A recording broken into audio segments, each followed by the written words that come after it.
What's up, everybody? This is Roger Cruz here. You're watching the ARCA Rewind Show on Racing News Now. Hello and welcome to the ARCA Menard Series Rewind Show. I'm Garth Allen, this is Racing News Now, and we're coming to you on location, kinda. See, we're here at the hotel. If you've been following along, you saw we were at the track last night at Nashville. So we did have the post-race interviews. Those are linked down below in the description. If you don't want to be spoiled by who won and who finished well, then you can wait until after we do the results. But those are down in the description if you haven't seen those just yet. Given that we're in the hotel, you might notice I'm not quite at full voice right now, trying to be conscious. I think the walls are pretty thin, so trying to be conscious of everyone around me here. We're doing this the next morning. I was really tired last night. ARCA took forever to send the official info on this race, so I didn't want to be up till 6 o'clock in the morning trying to do this. Figured we'd be better off if you get a fully rested Garth in the morning to do this for you. So here we are. So let's talk about this race, the Crosley record pressing 200. We went 200 laps around the 5/8 mile Fairgrounds Speedway here in Nashville, the historic track that hopefully soon will be back in more of a national spotlight. I did get to see the progress on the soccer stadium they're building up there, which does look pretty impressive and is actually like butts right up to the racetrack. It's incredible how close it is to the racetrack, but I digress. We're here to talk about racing, not about soccer. So this was, I'm gonna be honest, one of the more boring Nashville races in recent history, and that's even going a year without a Nashville race last year thanks to COVID. Other than Sammy Smith's incident early in the race where he got a black flag for jumping the start and beating pole sitter Mason Mingus to the line, and then Sammy's ensuing charge through the field after that, which was super impressive. You can say what you will about him having an OP car and just being that much faster than the rest of the field, but the fact that he drove through the field the way that he did, he went a lap down from this black flag, unlapped himself under green, and drove back to 7th by the time we had the first break at lap 75. Say what you will about how fast his car is, you can't do anything in a fast car without being a great driver as well. We've seen some drivers come through ARCA in recent years that have proven that. The fact that he can do that is incredibly impressive, and hats off to him. No one should be discrediting him just because he's got head and shoulders the fastest car in the field, because without having the talent, you can't do things like that. So kudos to Sammy Smith. Fantastic run last night, but we're getting ahead of ourselves. Let's talk about the race as a whole here. And first, we'll start off with the caution report. Again, as I mentioned, not a lot happening in this race. There wasn't even a lot of real battles in this race. After we got a few laps into a run and everybody kind of got settled out, there weren't too many passes for position. There were a few. There were a few good races for position. There was one in particular where we got a 3-wide battle between, I believe it was Joey East, Mason Diaz, and was it Connor Jones maybe in the 21 car. They ended up 3 wide off of turn 2. I'm amazed they didn't wreck it, but somehow kept it straight. Really good battle there. Otherwise, wasn't much going on here. We had our 2 breaks, of course, at lap 76 and 151. The only caution for an incident came at lap 180 when Daniel Dye spun in turn 2. Self-spin, no contact with anyone else, just spun it in turn 2. That was the only incident all night, unless you count Sammy Smith's black flag at the start of the race. It was, it was a race. We'll give it that. It wasn't just a crash fest, but with 13 cars in the field, it kind of got really strung out, and again, not a lot of battling happening, not a lot to really hold your attention. I mean, I know I saw a lot of people saying that they were kind of falling asleep from this one.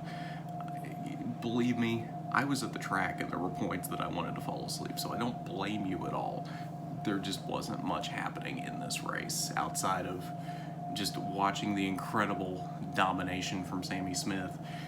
So let's talk about lap leaders in this race. Mason Mingus led from the pole for the first 56 laps before Mason Diaz charged up, took the lead on lap 57. He led for the next 41 laps before Sammy Smith finally made his way back to the lead.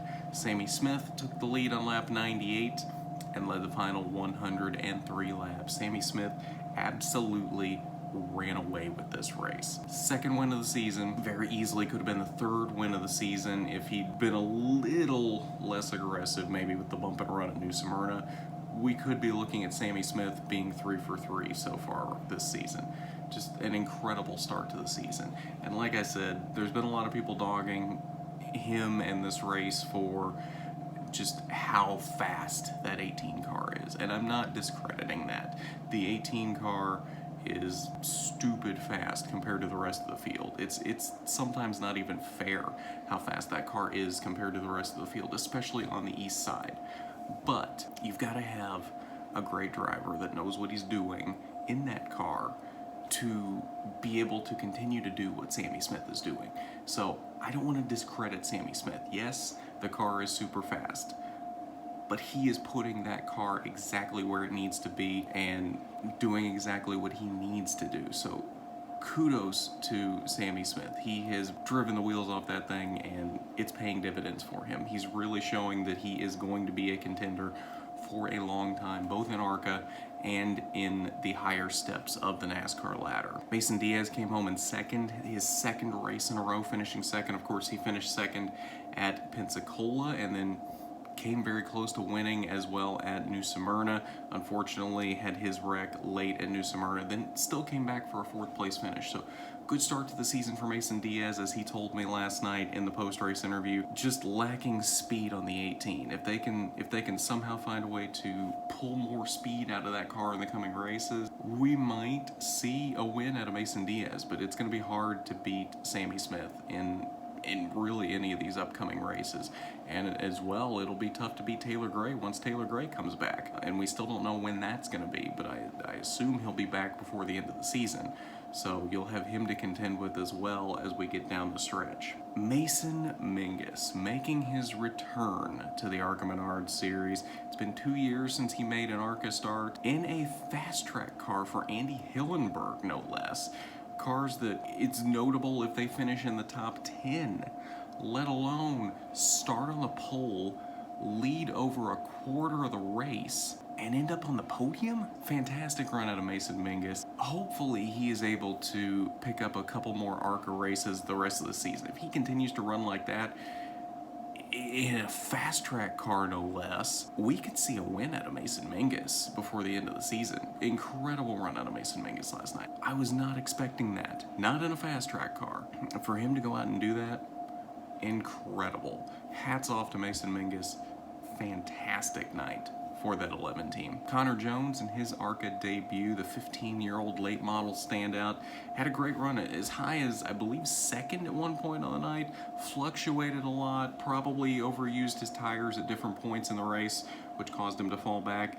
Ended up settling in fourth at the end of the race. Great debut for Connor Jones. I see a lot of potential in that kid. I'd like to see what he can do going forward. Hopefully we see some more starts out of him. Joey East also fluctuated a lot throughout the night. He was as high as second as well, fell back a lot early in the race, settled for a top 5 and 5th. In fact, he has finished 5th in all 3 races to start this season. Incredibly consistent for Joey East. I'd just like to see a little bit more out of him. These are DGR cars. These are cars that Taylor Gray can go out and contend for wins week in and week out when Taylor Gray's here. So I'd like to see a little bit more out of Joey East.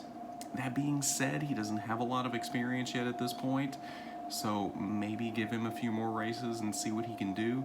He has finished top 5 of the first 3 races, so it's not like he's been doing bad. It's just, I'd like to see a little bit more out of him. Rest of your top 10, Raja Carruth was really fighting the handling on that car all night.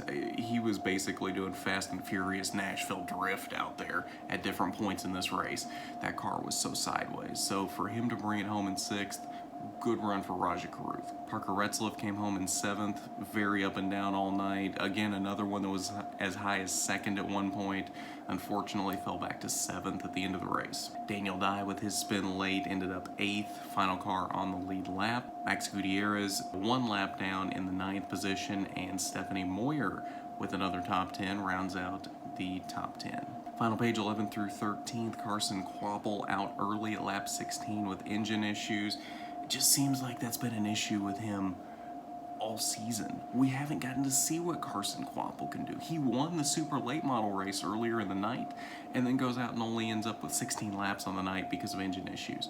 I'd really like to see what Carson Kvapil can do in a full race because it really seems like Carson has a lot of talent. He just doesn't get the chance to show it. And from what I'm hearing, this might be his last race this season in that 41 car.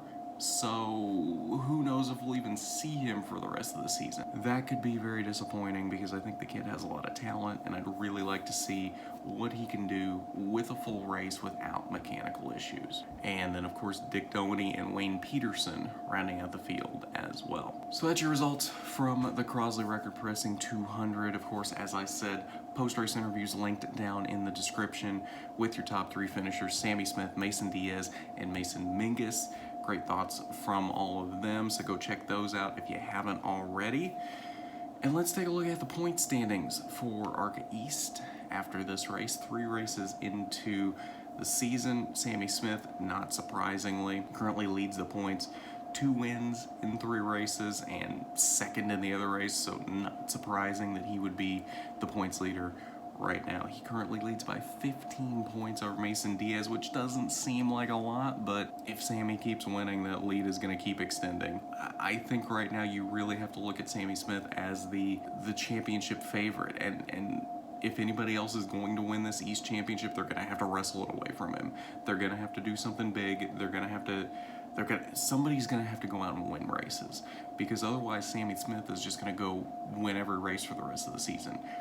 That's what we've seen so far this season. I have no reason to believe he's not going to win every race for the rest of the season. That being said, if Mason Mingus comes back, from what we saw last night, Mason Mingus could steal a win from him. So, and Mason Diaz as well. He's had speed to start the season, more speed than I expected him to have in that 74 car. It's very possible he can go out and win a race. Again, probably going to have to wrestle it away from Sammy Smith, but the speed he's had, it wouldn't surprise me out of Diaz. Max Gutierrez, your new Smyrna winner, sits in 3rd, minus 22. Joey East is up to 4th, 24 points off the lead, and then Raja Karuth sitting comfortably in the top 5 as well. Taylor Gray, after missing his first race from his injuries after his streetcar accident, currently sits in 10th. Again, we don't know how long he's going to be out. Probably won't be at Dover next weekend either, so I assume he will continue to fall from that point. How much further he continues to fall, I don't know. It depends on how long he's out. But that's your point standings following the Crosley 200, race number 3 of the ARCA East season. I believe that'll do it for us tonight. So, thanks for riding along with us on our first race back at the track since July of last year, and the first race where we could actually do anything at the track since February. Daytona and New Smyrna last year was the last race we actually got down, did interviews, did anything like that at the track. So, thanks for coming along for that ride. It felt so good to be back at the track last night, and I'm ready for more. I'm ready for Toledo in a couple of weeks. That will be a fun one as well. Keep an eye on R&N throughout the week. Definitely got some fun stuff coming up this week. iRacing on Tuesday. Can't confirm who the driver will be just yet, but there should be a driver on Tuesday that we will be racing with on iRacing, so keep an eye out for that. It should be a fun one. As always, I want to thank our Patreon supporter, Regional Manager William Holmes. Thank you as always for your support. It is greatly appreciated. If you would like to support R&N, the link is down below in the description, patreon.com/racingnewsnow. It's not required by any means, but it definitely is appreciated when you want to support R&N in that way. But at that, this has been the ARCA Menard Series Rewind Show. I'm Garth Allen for Racing News Now. Mason Mia. I'm combining Mason Mingus and Mason Diaz.